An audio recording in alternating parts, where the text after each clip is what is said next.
Come in, Tammy Bruce, Independent Women's Voice President and Fox News contributor. Good morning. Sorry, Hi. I don't normally give you time to say good morning. All right, good morning, good morning, good morning. I don't think we've worked out how to react to scandal 20, 30 years ago. When it surfaces now, what do we do with the people involved? Because what's happening now, I don't think is organic, right? You've got a political party that has weaponized this particular kind of issue. So before, you think of, well, what were you doing in high school? And was it dumb to do something in college?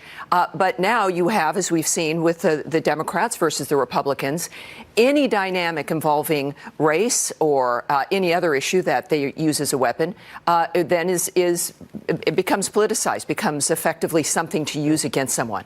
I think, though, it is also a reflection of the issue of transparency. So with the Democrats, as an example, they've created this environment to some degree, but then they also campaign on, and like with the last campaign for Governor Northam as an example, use the issue of race and accused others of racism. So when we see certain behavior that was not discussed, but then you see them standing against it now, there becomes a question about legitimacy or seriousness and whether or not they're hypocritical and fair. And there's several different standards here. Yes, there are. Joy Behar darkens her face, appears as a beautiful African woman.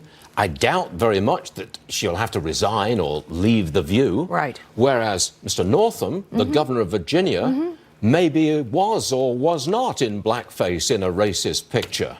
Yeah. He may have to go. Yeah, but see, there's also people say, well, look, if all of these people were conservatives or Republicans, there'd be no question. Yes, you're gone. There'd be no question. Yeah. This is why the American people are looking at this and thinking, well, wait a minute. Why is this political? There are genuine issues at stake here about how individuals feel, the nature of the mocking of African Americans and the history of blackface and all of that. So this is what I think we're getting a little tired of, is the inappropriateness of it being used as a weapon when it can be and should be a legitimate issue that we can all trust and understand in the conversation. Same with sexual harassment and the past that for so long with, let's say, Harvey Weinstein and others, that if you're on a certain side, no one notices or looks, and you abandon the issue and you abandon women.